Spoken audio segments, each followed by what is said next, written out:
Hey, welcome to The Explainer. Today we are going to tackle something you've probably felt yourself, that nagging feeling that the sun is just, well, harsher than it used to be. Turns out it's not just your imagination, and we're about to break down exactly why. Really think about it for a second. When you step outside on a sunny day, does it feel less like a warm, gentle hug and maybe a little more like a sharp, stinging presence? Yeah, you are not alone in feeling that. So, what is actually going on when you feel that crazy intensity? You see, that feeling on your skin, it's not just about the heat. It's something else entirely. It's a constant, invisible attack that's happening every single time you're out in the sun. All right, so the main culprit here is something called ultraviolet radiation, or just UV for short.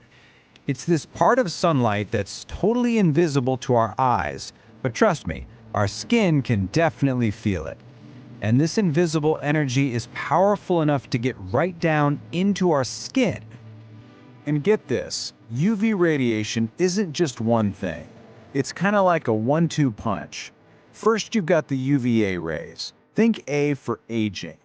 These guys go deep into your skin and cause that long-term damage, like wrinkles. Then there are the UVB rays. Think B for burning. These are the ones that blast the surface and give you that painful red sunburn. Here's a way to picture it. Every moment you're out in the sun, it's like your skin is being pricked by thousands and thousands of tiny invisible needles. That's the kind of physical assault these UV rays are delivering. And it really explains why the sun can feel so sharp, almost prickly these days. So, you're probably wondering, okay, if this radiation is so intense, how in the world did life on Earth even survive? Well, it turns out our planet has this incredible natural defense system, a sun protector on a massive scale. And that defense system is the ozone layer. It's this layer way up in our atmosphere that acts like a giant, invisible shield protecting all of us from the worst of the sun's radiation. And the job it does? Absolutely crucial.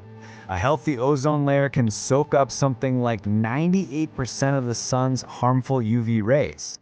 It literally makes it possible for life to even exist down here on the surface. It's our planet's fragile first line of defense. But, and this is the big but, that shield has been changing. Because of environmental factors, pollutants that we've pumped into the atmosphere over decades, our planetary shield has been damaged. It's gotten weaker.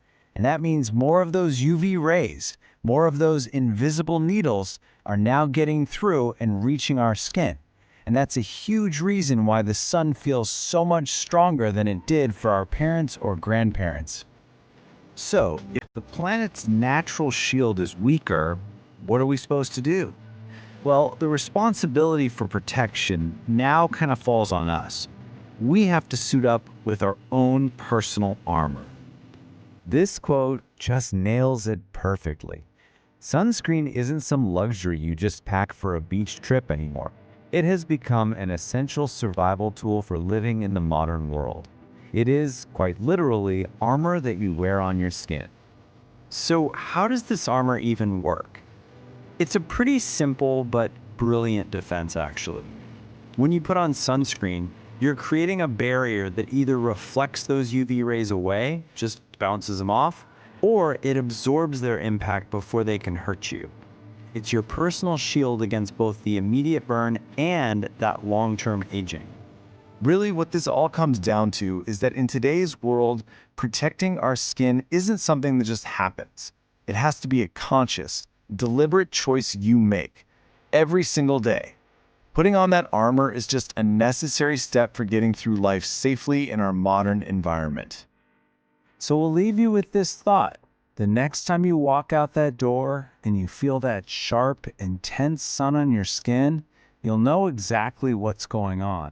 And it all brings up one very simple, very important question.